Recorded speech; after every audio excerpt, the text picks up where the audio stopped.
Hello dear students, welcome to the Mussoorie academy. आज हम करने वाले हैं हमारे चैप्टर नंबर 1 की फोर्थ एक्सरसाइज। तो आप सभी लोग बुक ओपन कर लीजिए और क्वेश्चन नंबर 1 पढ़ लीजिए। ये क्वेश्चन नंबर 1 कहता है evaluate each of the following. जो आपको पार्ट दिए हैं इनको इवैल्यूएट करना है। देखिए यहाँ पर क्या हो रहा है, -30 का डिवाइड हो रहा है 10 से। इसे देखकर बिल्कुल घबराने की जरूरत नहीं है, इंटीजर्स का आप डिवीजन हम सीखने वाले हैं। तो आप क्या करेंगे, -30 को ऊपर लिखेंगे न्यूमरेटर की जगह और उसका डिवीजन किससे कर देंगे, 10 से। इस तरीके से आप करिए। अब देखिए, अब माइनस को यहाँ इग्नोर करिए, समझिए यहाँ माइनस नहीं है। आप बेसिकली जैसे डिवाइड करते हो वैसे कीजिए, 10 1 जा 10 और 10 3 जा 30। ये कितने टाइम कट गया, यहाँ पर 3 टाइम। तो माइनस अब लगा हुआ है तो माइनस यहाँ पर आप फाइनल आंसर में लगा देंगे। जब आप डिवीजन करेंगे तो जो भी सिंबल बना होगा उसे इग्नोर करेंगे, सिंपली आप डिवाइड करेंगे और अपना आंसर लिखेंगे। अब देखिए यहाँ पर 50 को ऊपर लिखेंगे, -5 को नीचे लिखेंगे। माइनस को इग्नोर करना है, अभी 5 1 जा 5 और 5 10 जा 50। देखिए माइनस चाहे नीचे लगाओ चाहे ऊपर लगाओ, माना ऊपर ही जाता है, न्यूमरेटर में ही माना जाता है। तो यहाँ क्या आंसर आया, माइनस का 10। अब सी पार्ट देखिए, -36 को ऊपर लिखेंगे, 9 को नीचे, 9 4 जा 36। तो आंसर क्या आया हमारा, माइनस का 4। अब देखिए माइनस का 49 ऊपर लिखेंगे, प्लस का 49 नीचे लिखेंगे, 49 1 जा 49। तो क्या आंसर हमारा, माइनस का 1। नोट कर लीजिए। अब ई पार्ट देखिए, सबसे पहले हम क्या करेंगे, इस ब्रैकेट को सॉल्व करेंगे। यहाँ माइनस का 2 है और यहाँ पर प्लस का 1 है, यानी इंटीजर्स का यहाँ पर सम आ गया। ये स्टूडेंट्स, अगर आपने बेसिक वीडियो नहीं देखी है जो मैंने बनाई है, इंटीजर का सम कैसे करते हैं, मल्टीप्लाई कैसे करते हैं या सब्ट्रैक्शन कैसे करते हैं, अगर आपको इस तरीके के क्वेश्चंस करने में अभी भी दिक्कत आ रही है तो सबसे पहले बेसिक वीडियो देखिए, उसका लिंक मैं डिस्क्रिप्शन में दे रहा हूं। वहां पर सीखिए कि इंटीजर्स का सम, एडिशन या सब्ट्रैक्शन कैसे करने वाले हैं। तब जाकर आप ये क्वेश्चंस करेंगे तो आपको बहुत इजी लगेंगे। देखिए ये माइनस का 2 है, ये प्लस का 1 है, यानी 2 बड़ा है लेकिन है किसका, माइनस का। तो जो भी हमारा इससे सॉल्व करने के बाद आंसर आएगा वो आएगा तो माइनस में ही, ठीक है। तो हमने यहाँ माइनस लगा दिया, 2 में से 1 को सब्ट्रैक्ट करेंगे, क्या बचेगा, 1। अब देखिए 13 को ऊपर लिखेंगे, 1 को नीचे लिखेंगे। 1 का किसी भी नंबर में डिवाइड करते हैं तो वही नंबर लौट कर आ जाता है, तो क्या आंसर आएगा हमारा, 30। अब नेक्स्ट पार्ट देखिए, देखिए 0 -12, 0 का डिवीजन किसी भी नंबर से करते हैं तो हमारा आंसर 0 ही आता है, ये सिंपल है बिल्कुल। नेक्स्ट पार्ट देखिए, यहाँ लिखेंगे माइनस का 31। अब सबसे पहले क्या करेंगे, इस ब्रैकेट को सॉल्व करेंगे। देखिए ये भी माइनस का और ये भी माइनस का है, तो दोनों ऐड तो हो जाएंगे लेकिन आंसर किसमें आएगा, माइनस में। आप यहाँ ऐसा न कीजिएगा कि माइनस माइनस दोनों है तो माइनस माइनस प्लस होता है तो प्लस कर दें, वो मल्टीप्लाई के केस में होता है, यहाँ पर ये ऐड हो रहे हैं। अब इधर क्या बचा, माइनस का 31, इसका डिवाइड किससे करेंगे, माइनस के 31। देखिए दोनों तरफ माइनस है तो माइनस से माइनस कैंसिल आउट, तो 31 1 जा 30। तो वहां पर क्या आएगा हमारा, 1। नोट कर लीजिए। अब नेक्स्ट पार्ट देखिए, देखिए यहाँ क्या हो रहा है, पहले इस ब्रैकेट को सॉल्व करेंगे तो माइनस का 36 का किससे डिवाइड हो रहा है, 12 से। पहले से सॉल्व कर लेते हैं। 12 से 36 कितने टाइम्स जाएगा, 3 टाइम्स। 12 3 जा 36, माइनस का 3 यहाँ बचा, डिवाइडेड बाय 3। ये माइनस का 3 ऊपर लिखेंगे न्यूमरेटर की जगह, इसे लिखेंगे डिनोमिनेटर की जगह, 3 1 जा 3। तो कितना आंसर आएगा हमारा, माइनस का 1। अब आई पार्ट देखिए, पहले से सॉल्व करेंगे। देखिए ये माइनस का, ये प्लस का, माइनस वाला बड़ा है तो जो आंसर आएगा हमारा माइनस में आएगा। 6 में से 5 के कितने बचे, 1। डिवाइड यहाँ लगा देंगे। देखिए यहाँ भी माइनस का बड़ा है, जो भी आंसर आएगा वो किसमें आएगा, माइनस में। 2 में से 1 गया, कितना बचा, 1। तो ये भी माइनस का, ये भी माइनस का, क्या कर देंगे, डिवाइड। माइनस से माइनस कैंसिल आउट, 1/1। तो हमारा आंसर क्या आएगा, 1। नोट कर लीजिए। चलिए अब हम क्वेश्चन नंबर 2 की तरफ मूव करते हैं। देखिए क्वेश्चन नंबर 2 में क्या कहा गया है, verify that a divided by b plus c is not equals to a divided by b plus a divided by c। ये दोनों जो एक्सप्रेशंस हमें दी गई हैं ये एक दूसरे के बराबर नहीं है।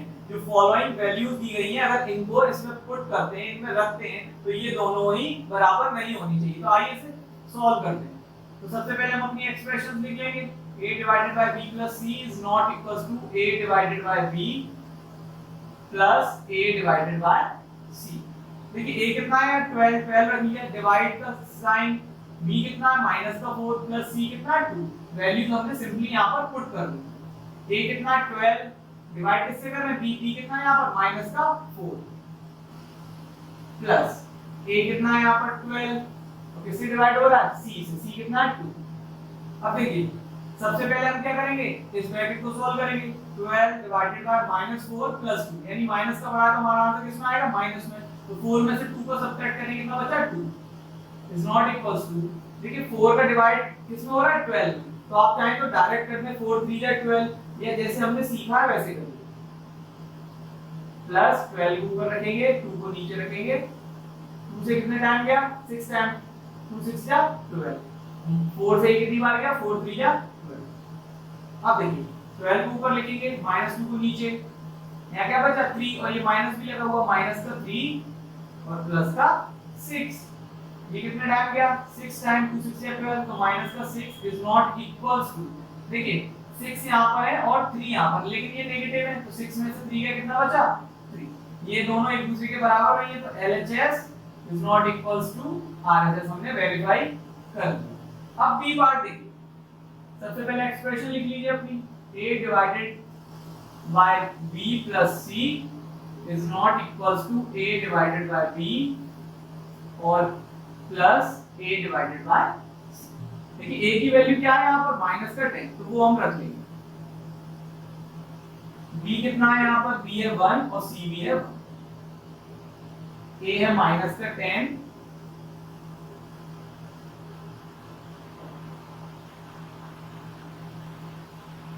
अब देखिए -10 सबसे पहले सिंपली से ऐड करेंगे तो 2 आया, इज नॉट इक्वल्स टू, देखिए 1 का किसी में भी डिवाइड दें तो वही नंबर लौट कर आ जाता है, तो कितना आया -10, 1 का यहाँ भी -10 में हो रहा तो क्या लौट कर आएगा -10, 2 का डिवाइड -10 में हो रहा तो माइनस को इग्नोर करिए, 2 का डिवाइड 10 में हो रहा कितने बार जाएगा 5 टाइम, माइनस का माइनस का 10 यहाँ आपस में जुड़ रहे हैं, मल्टीप्लाई नहीं हो रहा, आप माइनस माइनस प्लस कर रहे हैं, ये ऐड तो हो जाएंगे -10 ऐड होकर क्या होगा -20, यहाँ भी एक दूसरे के बराबर नहीं है, तो LHS is not equals to RHS, यहाँ भी हमने वेरीफाई कर दिया, नोट कर लिया। अब हम बढ़ते हैं क्वेश्चन नंबर 3 की तरफ। देखिए क्वेश्चन नंबर 3 में कहा गया फिल इन द ब्लैंक्स, आपको बेसिकली कुछ पार्ट दिए हैं आप फिल करना, तो हम यहाँ मान लेते हैं कि यहाँ पर आएगा x, क्या मान लिया हमने x का क्या होगा 369 में डिवाइड, तो आप इस तरीके से लिख लीजिए जैसे हम लिखते हैं, डन। यहाँ पर क्या है 369, अब क्या करिए x को भेज दीजिए उधर और 369 को इधर बुला लीजिए, तो 369 ये डिवाइड में आ जाएगा 369 और ये कहाँ चला जाएगा इधर, कितने टाइम जाएगा ये 369 बन जा 369, तो कितना आया 1, यानी x की वैल्यू क्या आई है 1 को अगर आप यहाँ पुट करेंगे 1 का डिवाइड 369 में देंगे तो आंसर क्या आएगा 369, तो इस फिलअप में क्या आएगा 1। अब बी पार्ट देखिए, यहाँ भी हम मान लेंगे यहाँ पर क्या फिल होगा x, तो माइनस का 75 इसको कहाँ लिखेंगे नीचे, और क्या हमारा आंसर आ रहा है -1, तो वही करेंगे x को भेज देंगे उधर और -1 को क्या करेंगे इधर बुला देंगे -1। अब देखिए माइनस से माइनस कैंसिल आउट हो रहा है, तो 1 का किसी भी नंबर में डिवाइड है तो वही लौट कर आएगा, तो x हमारा क्या आ जाएगा 75, अगर 75 आप यहाँ रखेंगे प्लस के और माइनस के 75 से डिवाइड करेंगे तो आंसर क्या आएगा -1। अब सी पार्ट देखिए, यहाँ भी हम x मान लेंगे, वैसे ही करेंगे जैसे इन दो पार्ट्स में किया है, x को नीचे लिखेंगे डिवाइडेड बाय x, क्या आ रहा 1, x को उधर भेज देंगे 1 का आ जाएगा नीचे, 1 का किसी भी नंबर में डिवाइड हो तो वही नंबर लौट कर आ जाता है, तो x की वैल्यू क्या आ गई -206, अगर यहाँ माइनस का 206 रखेंगे और माइनस के 206 से डिवाइड देंगे तो आंसर क्या आएगा 1। अब देखिए डी पार्ट, यहाँ भी हमने x फिल किया, नीचे x लिखेंगे और क्या आ रहा हमारा 87, x को उधर भेज देंगे उसको इधर बुला लेंगे, यहाँ क्या बचा x, 87 से 87 वन टाइम गया तो क्या बचा -1, x की वैल्यू क्या आ गई -1 यहाँ पुट करेंगे, माइनस के 87 से डिवाइड देंगे तो 87 ही आएगा प्लस, नोट कर लीजिए। अब नेक्स्ट पार्ट देखिए, देखिए ई पार्ट में हम यहाँ क्या फिल करने वाले x, तो ये वाला टर्म ऊपर लिखा जाता है, ये वाला टर्म हमेशा नीचे, इससे पहले जो पार्ट थे इसकी उसमें फिलअप यहाँ पर था, लेकिन इस वाले पार्ट में थोड़ी सी चेंजिंग आ गई, तो यहाँ क्या रहा -87। देखिए यहाँ पर 1 का क्या हो रहा है डिवाइड हो रहा है इसमें, तो 1 को इक्वल के उस साइड भेज देंगे, जब ये उस तरफ चला जाएगा इधर तो डिवीजन हो रहा है तो उधर क्या होगा मल्टीप्लिकेशन, ये बात याद रखिए, अगर इधर डिवीजन हो रहा है किसी भी नंबर का, जब ये इक्वल के उस तरफ जाएगा तो उधर क्या हो जाएगा मल्टीप्लिकेशन, -87 का 1 में मल्टीप्लाई होगा तो क्या होगा -87 अपन यहाँ पुट करेंगे, तो 1 का जब डिवाइड देंगे -87 में तो क्या लौट कर आएगा -87। यहाँ भी हमने x पुट कर लिया, x ऊपर लिखा जाएगा 48 नीचे, तो क्या बचा -1, 48 को उधर भेज देंगे तो क्या हो जाएगा उधर जाकर मल्टीप्लाई, x का जब -1 का जब मल्टीप्लाई 48 से होगा तो क्या लौट कर आएगा माइनस का 48 क्योंकि माइनस के नंबर का मल्टीप्लाई प्लस से हो रहा है, तो माइनस प्लस क्या होते हैं, माइनस। अब देखिए यहाँ भी हमने x पुट कर लिया, 20 upon x equals to minus का 2। अब देखिए x को उधर भेजेंगे, -2 को इधर बुला देंगे, -2 इक्वल्स टू x। तो 2 से कितने बार गया, ये 10 टाइम्स, -2 लगा हुआ है, यहाँ क्या आएगा, -10 -10 का 20 में डिवाइड करेंगे, 2 टाइम्स जाएगा, माइनस लगा है। देखिए यहाँ पर हमने क्या फिट करा, x 4 का आएगा नीचे, -3, 4 का इधर डिवीजन हो रहा है, उधर जाकर क्या हो जाएगा, मल्टीप्लाई, 4 3 या 12, और माइनस का मल्टीप्लाई प्लस से हो रहा है, कितना आएगा, माइनस में आंसर नोट कर लीजिए। अब हम नेक्स्ट क्वेश्चन की तरफ मूव करते हैं। देखिए क्वेश्चन नंबर 4 में कहा गया है right 5 pair of integers a और b। आपको इंटीजर्स के 5 पेयर लिखने हैं, जिसमें एक इंटीजर a होगा और एक b होगा, सच दैट इस प्रकार लिखना है आपको कि b a divided by b। जब b का डिवीजन हम a से करेंगे तो माइनस का 3 आंसर आना चाहिए। फॉर एन एग्जांपल, एक एग्जांपल के लिए आपको एक पेयर भी दे रखा है 6 और -2। जब 6 का डिवाइड -2 में देंगे से करेंगे तो आपका आंसर आएगा -3। ये आपको एक एग्जांपल दे रखा है जिसका फाइनल आंसर क्या आ रहा है, -3। तो आपको इस तरीके के 5 इंटीजर्स के पेयर और लिखने हैं। तो सबसे पहले आप ऐसे दो नंबर सोचिए जिनका आपस में डिवाइड करें तो हमारा फाइनल आंसर 3 आता हो। जैसे 5 3 या 15, 7 3 या 21, 8 3 या 24। यानी फाइनल आंसर के लिए हमें ये करना पड़ेगा कि एंड में 3 आना चाहिए।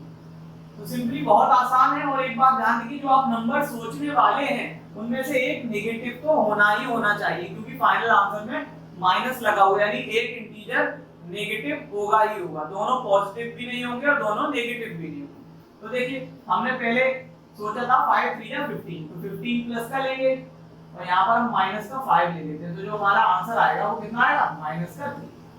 अब देखिए 6 3 या 18 होते, यानी 18 हमने यहाँ लिखा, 6 हमने यहाँ लिखा। इसका डिवाइड जब हम इससे देंगे तो कितना आंसर आएगा, -3। अब माइनस हम यहाँ ले लेंगे, 8 3 या 24 होते हैं, तो 24 यहाँ लिखेंगे, 8 यहाँ लिखेंगे, तो आंसर कितना आएगा, -3। 9 3 या 27। ये कितना आसान है, बस आपको सोचना है कि 3 कब आता है, किन दो नंबर्स का डिवाइड करेंगे जब 3 आएगा। अब 10 3 या 30, देखिए 10 हमने यहाँ लिखा, आंसर क्या आएगा, -3। यहाँ आपका सवाल हो गया, नोट करिए। चलिए अब हम नेक्स्ट क्वेश्चन की तरफ मूव करते हैं। देखिए क्वेश्चन नंबर 5 में कहा गया है the temperature at noon was 10 degree centigrade above 0। नून पे यानी कि दोपहर के 12 बजे, नून का मतलब होता है दोपहर के 12 बजे, टेम्परेचर जो था वो 0 से 10 डिग्री सेंटीग्रेड ऊपर था। if it decreases at a rate of 2 degree centigrade per hour, अगर ये हर घंटे 2 डिग्री सेंटीग्रेड घटता है, कम होता है, until midnight यानी आधी रात तक। आधी रात होती है रात के 12 बजे। रात के 12 बजे तक अगर 2 डिग्री सेंटीग्रेड के हिसाब से टेम्परेचर हर घंटे ड्रॉप आउट होता है, गिरता है, at what time would the temperature be 8 degree centigrade below 0। तो आपको ये बताना है कि किस वक्त जो टेम्परेचर होगा 0 से 8 डिग्री सेंटीग्रेड कम होगा। यानी कि 0 से कम होने का मतलब है यानी नेगेटिव में कम होगा, माइनस का 8 डिग्री सेंटीग्रेड टेम्परेचर कम होगा। तो चलिए इसे सॉल्व करते हैं। देखिए टेम्परेचर एट 12 PM, नून जो दोपहर के 12 बज रहे थे तब टेम्परेचर कितना था, 10 डिग्री सेंटीग्रेड, और हर घंटे कितना चेंज हो रहा है, 2 डिग्री सेंटीग्रेड। तो टेम्परेचर एट 1 PM, 1 बजे कितना होगा, इस टेम्परेचर से 2 डिग्री कम, यानी 10 में से 2 को हमने सब्ट्रैक्ट करा तो कितना टेम्परेचर होना चाहिए, 8 डिग्री सेंटीग्रेड। अब टेम्परेचर 2 बजे कितना होगा, तो जो टेम्परेचर 1 बजे है उससे 2 डिग्री कम, यानी कि 6 डिग्री सेंटीग्रेड। अब टेम्परेचर 3 बजे कितना होगा, 6 में से 2 को सब्ट्रैक्ट करेंगे तो 4 डिग्री सेंटीग्रेड। अब टेम्परेचर 4 बजे कितना होगा, यानी 4 में से 2 को सब्ट्रैक्ट करेंगे तो कितना बचा, 2 डिग्री सेंटीग्रेड। 4 बजे टेम्परेचर कितना हुआ, 2 डिग्री सेंटीग्रेड। 5 बजे टेम्परेचर कितना होगा, 2 में से 2 को सब्ट्रैक्ट करा हमने, कितना बचा, 0 डिग्री सेंटीग्रेड। अब 6 बजे टेम्परेचर कितना होना चाहिए, तो 0 में से अब 2 को सब्ट्रैक्ट करेंगे, जो टेम्परेचर था 1 घंटे पहले वो 2 डिग्री ड्रॉप आउट हुआ, 2 डिग्री कम हुआ, यानी 0 से भी 2 डिग्री कम। तो इसमें से माइनस करेंगे, माइनस का नंबर बढ़ाएगा तो कितना आएगा, -2 डिग्री सेंटीग्रेड। अब टेम्परेचर 7 बजे कितना होगा, तो माइनस के 2 में से माइनस का 2 को सब्ट्रैक्ट करेंगे, तो ये भी माइनस का, ये भी माइनस का, तो कितना आंसर आएगा माइनस का 4 डिग्री सेंटीग्रेड। अब टेम्परेचर 8 बजे कितना होगा, कितना होगा माइनस का 4, इसमें से भी 2 डिग्री कम ड्रॉप आउट हो गया, कितना बचा माइनस का 6 डिग्री सेंटीग्रेड। अब टेम्परेचर 9 पीएम को कितना होगा, देखिए माइनस का 6, 8 बजे का तो 2 डिग्री और कम हो गया, तो कितना होगा माइनस का 8 डिग्री सेंटीग्रेड। ये माइनस का 8 डिग्री सेंटीग्रेड हमें ये बता रहा है कि 0 से 8 डिग्री कम, ये माइनस का साइन हमें क्या बता रहा है 0 से 8 डिग्री कम। तो आपसे पूछा गया है at what time would the temperature be 8 degree centigrade, तो आप क्या लिखेंगे at 9 PM temperature would the temperature be temperature would be 8 degree centigrade below 0। देखिए इसी क्वेश्चन में एक पार्ट और ऐड किया गया, what would be the temperature at midnight, आधी रात को यानी रात के 12 बजे टेम्परेचर कितना होगा, तो उसको भी हम अभी सॉल्व करते हैं। देखिए रात के 12 बजे से दोपहर के 12 बजे तक जो टाइम डिफरेंस है वो कितने घंटों का है, वो है 12 घंटों का। दोपहर के 12 से रात के 12 बजे के बीच कितने घंटों का अंतर है 12 घंटों का, यानी हर घंटे 2 degree centigrade temperature drop out हो रहा है। तो चेंज इन टेम्परेचर कितना है, change in temperature per hour कितना है 2 डिग्री सेंटीग्रेड। तो देखिए change in temperature in 12 hours, 12 hours में कितना टेम्परेचर का चेंज होगा, इन 2 का मल्टीप्लाई हम 12 से कर देंगे, यानी कितना टेम्परेचर चेंज हो रहा है 24 डिग्री सेंटीग्रेड। जो चेंजिंग होगी दोपहर के 12 और रात के 12 बजे तक टेम्परेचर की वो कितनी होगी 24 डिग्री सेंटीग्रेड। तो रात दोपहर के 12 बजे टेम्परेचर कितना था 10 डिग्री सेंटीग्रेड, डन।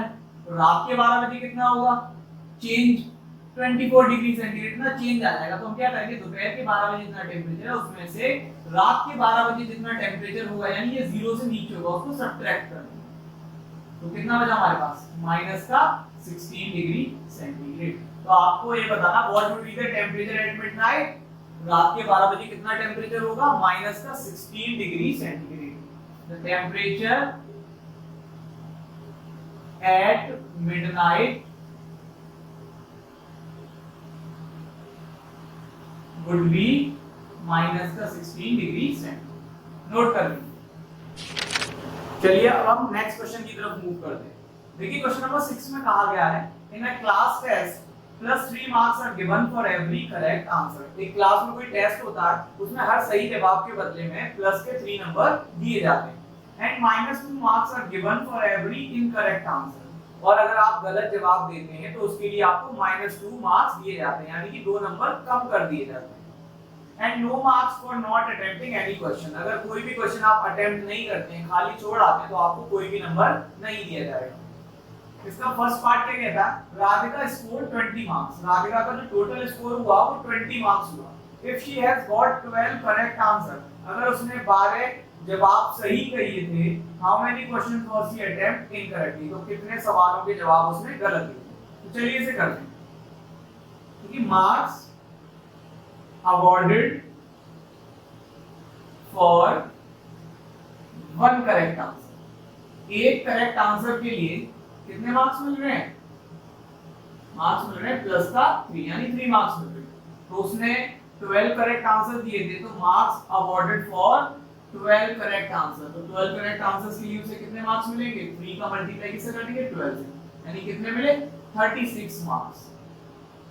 अब उसका टोटल स्कोर कितना था 20, जबकि 12 करेक्ट आंसर्स का स्कोर कितना होना चाहिए 36, तो मार्क्स उसे इनकरेक्ट आंसर के लिए कितने मिले, marks awarded for incorrect answers, incorrect answers के लिए उसे कितने मार्क्स मिले। तो देखिए जो उसका टोटल स्कोर था 20 में से हम वो सब्ट्रैक्ट कर देंगे जो उसका स्कोर आया 12 करेक्ट आंसर्स करने के बाद, तो कितना स्कोर आया था 36, इसमें से इसको सब्ट्रैक्ट करेंगे, ये देखिए माइनस का है लेकिन ये बड़ा है तो हमारा जो आंसर आएगा वो आएगा तो माइनस में। 36 में से 20 को सब्ट्रैक्ट करेंगे कितना आया, माइनस का 16। यानी जो भी उतने सवाल गलत किए थे, गलत सवालों के बदले में उसे कितने टोटल मार्क्स मिले थे, माइनस का 16। और हर गलत जवाब के बदले में कितना मार्क्स मिल रहे थे, माइनस का 2। और टोटल मार्क्स उसे कितने मिले गलत जवाबों के बदले में, माइनस का 16। तो हमें क्या बताना था, number of questions what she attempt incorrect, number of questions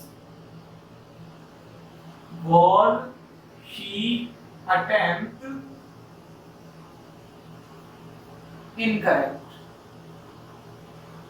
क्या करेंगे हम, जो टोटल मार्क्स थे इनकरेक्ट आंसर से उसको डिवाइड कर देंगे जो एक आंसर इनकरेक्ट आंसर के बदले में होगा। तो सिंपली माइनस का 16 ऊपर रखिए, माइनस का 2 नीचे रखिए, माइनस से माइनस कैंसिल आउट, 2 8 जा 16। तो ये आपका आंसर कि उसने कितने इनकरेक्ट आंसर किए थे, तो 8 ऐसे क्वेश्चन थे जिनके जवाब उसने गलत दिए, नोट कर लीजिए। चलिए अब हम सेकंड पार्ट की तरफ मूव करते हैं। देखिए सेकंड पार्ट में कहा गया Mohini scores -5 marks in this test. Mohini का जो टोटल स्कोर आया टेस्ट में वो कितना आया, माइनस का 5। दो she has got 7 correct answers, उसने 7 सवाल सही किए थे फिर भी उसका टोटल स्कोर क्या आया, माइनस का 5। How many questions she attempted incorrectly, तो आपको बताना है इसमें भी कि मोहिनी ने कितने क्वेश्चंस के जवाब गलत किए थे। तो देखिए marks awarded for correct answer, Mohini को करेक्ट आंसर्स के बदले कितने मार्क्स मिले थे वो सबसे पहले हम निकालें।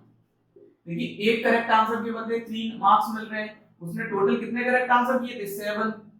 तो टोटल से कितने मार्क्स मिले थे करेक्ट आंसर्स के बदले, 3 7 जा 21 मिलने चाहिए, वो भी प्लस। लेकिन उससे टोटल स्कोर क्या रहा था, माइनस का 5। यानी कि जो हम अब निकालने वाले हैं कि मार्क्स उसे इनकरेक्ट आंसर्स के बदले क्या मिले, ठीक है। तो marks awarded for incorrect answers, तो देखिए टोटल स्कोर है उसका माइनस का 5, उसमें से हम क्या सब्ट्रैक्ट कर देंगे, जो उसे करेक्ट आंसर्स के बदले मार्क्स मिले। देखिए ये भी नेगेटिव है और ये भी नेगेटिव हो गया, तो दोनों को ऐड कर देंगे, लेकिन दोनों को ऐड तो कर देंगे लेकिन साइन किसका रहेगा, माइनस का, माइनस का 26। यानी जो उसे करेक्ट आंसर्स के बदले मार्क्स मिले थे वो 26 मिले थे, इनकरेक्ट जितने भी उसने सवालों के जवाब दिए थे उसके बदले उसे मिला माइनस का 26, और उसका जो टोटल स्कोर था वो कितना था, माइनस का 5। तो हमें क्या बताना है कि उसे कितने क्वेश्चंस उसने गलत किए थे। तो number of questions she attempted incorrectly, क्या करेंगे, माइनस का 26 जो था इनकरेक्ट आंसर्स का टोटल है, इसका डिवाइड किससे कर देंगे, जो एक इनकरेक्ट आंसर्स के बदले हमें मार्क्स मिल रहे हैं यानी माइनस का 2, तो डिवाइड कर दिया। इसको लिखेंगे ऊपर, इसको लिखेंगे नीचे, माइनस से माइनस कैंसिल आउट हो जाएगा, ये 2 से 13 टाइम चला जाएगा। तो उसने कितने क्वेश्चन गलत किए थे, 13, नोट कर लीजिए। चलिए अब हम अपना नेक्स्ट क्वेश्चन पढ़ने जा रहे हैं। देखिए क्वेश्चन नंबर 7 क्या कहता है, elevator descends into a mine shaft at the rate of 6 metre per minute. एक एलिवेटर है जो कि माइन शाफ्ट में लगा हुआ है। एलिवेटर बेसिकली लिफ्ट की तरह होता है, जैसे लिफ्ट में खड़े होकर हम ऊपर नीचे जाते हैं, उसी तरीके से एक माइन है, खान है किसी भी चीज की, कोयले की या किसी भी चीज की कोई खान है, उसमें लगाया हुआ है और सामान और इंसानों को ऊपर से नीचे और नीचे से ऊपर ले जाने के लिए उसे लगाया गया है। उसकी स्पीड बताई गई है यहाँ 1 मिनट में 6 metre. If the descent start from 10 मीटर above the ground, अगर हम उस एलिवेटर को ग्राउंड लेवल से 10 मीटर ऊपर से नीचे की तरफ छोड़ते हैं या नीचे की तरफ भेजते हैं, how long will it take to reach -350 metre, तो ये कितना वक्त लगेगा उसे -350 मीटर पहुंचने में। देखिए यहाँ पर माइनस का साइन इंडिकेट करता है कि ग्राउंड लेवल से नीचे वो जा रहा है यानी डेप्थ में जा रहा है। फिगर की मदद से समझिए, मानिए ये ग्राउंड लेवल है और 10 मीटर ऊपर यहाँ पर क्या लगा हुआ है, एलिवेटर, इसको हम 10 मीटर से इंडिकेट कर लेते हैं। अब इसे कहाँ जाना है, बिल्कुल नीचे जाना है 350 मीटर डेप्थ में। कितना नीचे, 350 मीटर डेप्थ में। अब ये चल रहा है 1 मिनट में 6 मीटर डिस्टेंस ट्रेवल करता है। तो आपको ये बताना है यहाँ से अगर वो छोड़ा जाएगा या यहाँ से वो नीचे की तरफ जाएगा तो यहाँ से लेकर यहाँ तक उसे पहुंचने में कितना टाइम लगेगा। तो देखिए इनिशियल पोजीशन क्या है, ये इनिशियल हाइट ऑफ एलिवेटर कितनी है 10 मीटर। अब उसे कितना नीचे जाना है 350 मीटर ग्राउंड लेवल से डेप्थ में उसे जाना है। तो total distance travelled by elevator, total distance कितना ट्रेवल करेगा, देखिए यहां से यहां तक 10 मीटर और यहां से यहां तक 350 मीटर, तो टोटल डिस्टेंस कितना हो जाएगा 360 मीटर। अब जो उसकी स्पीड है वो 1 मिनट में 6 मीटर ट्रेवल करता है। अब देखिए time taken to cover 6 metre distance, 6 metre distance cover करने में उसे कितना मिनट लग रहे हैं 1 मिनट। तो उसे 360 मीटर डिस्टेंस कवर करने में कितना टाइम लगेगा, तो देखिए 360 यहाँ लिखेंगे, इसका डिवाइड कर देंगे किससे 6 से जब इसका डिवाइड करेंगे तो सिंपली आप इस तरीके से लिखेंगे 6 6 जा 36 और 0 का 0, तो उसे कितना वक्त लग रहा है 60 मिनट। इसे हम ये भी कह सकते हैं 1 आवर, दोनों ही आंसर हो सकते हैं, नोट कर लीजिए। डियर स्टूडेंट्स, यहाँ पर हमारी एक्सरसाइज फिनिश हो गई है। उम्मीद करता हूँ आप सभी लोगों को समझ में आ गया होगा। अब तक आप चैनल को सब्सक्राइब कर लीजिए, वीडियो को शेयर कर दीजिए अपने फ्रेंड्स को जिसको इस एक्सरसाइज की जरूरत हो। अब हम मिलते हैं हमारी नेक्स्ट वीडियो।